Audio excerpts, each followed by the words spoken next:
Let's discuss about packing fraction, which is a term related to the nuclear stability. Packing fraction is defined as a way of expressing the variation of isotopic mass from the whole mass number. Also, we can say the packing fraction is the mass defect per elementary particle in the nucleus. We can write it as an equation, that is, packing fraction is equal to isotopic mass minus mass number divided by mass number into 10⁻⁴. Here, the packing fraction can have two values, either it can be positive or it can be negative.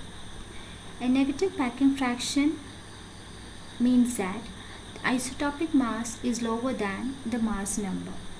That means some mass is missing during the formation of the nucleus, and that mass is transferred into energy according to Einstein's famous mass energy relation, that is E is equal to mc square. mc square, where m is actually the mass defect, or we can say it as delta m. Okay, if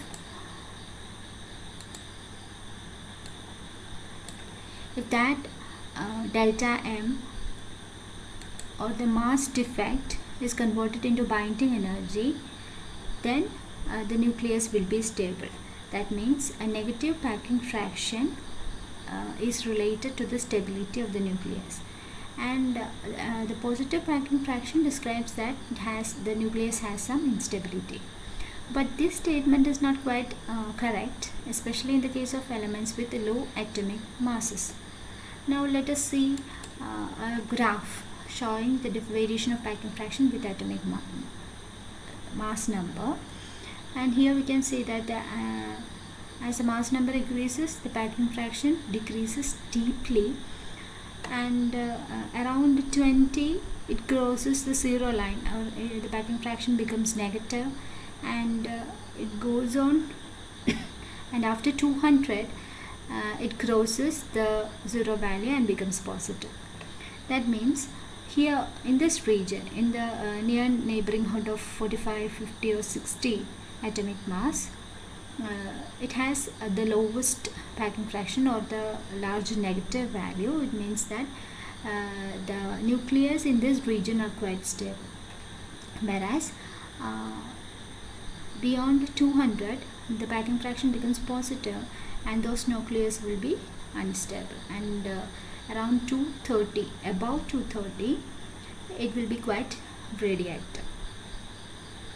Then there are some points that is to be remembered while studying the packing fraction. These are elements which have less atomic mass, that is hydrogen, helium, carbon, etc. actually do not fall on that curve, and also it has some positive value, but we know that these elements are stable. So we should say that the positive packing fraction always lead to unstable nuclei. That statement is not true, at least in this case of atoms which are having a low atomic mass.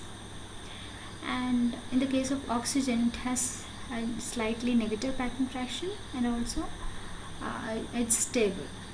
Then about transition metals which have the mass number in the neighborhood of 45, they have lowest packing fraction and they are quite stable. Then if the packing fraction goes beyond, if the mass number is beyond 200, the packing fraction becomes positive, and it causes an instability of those elements.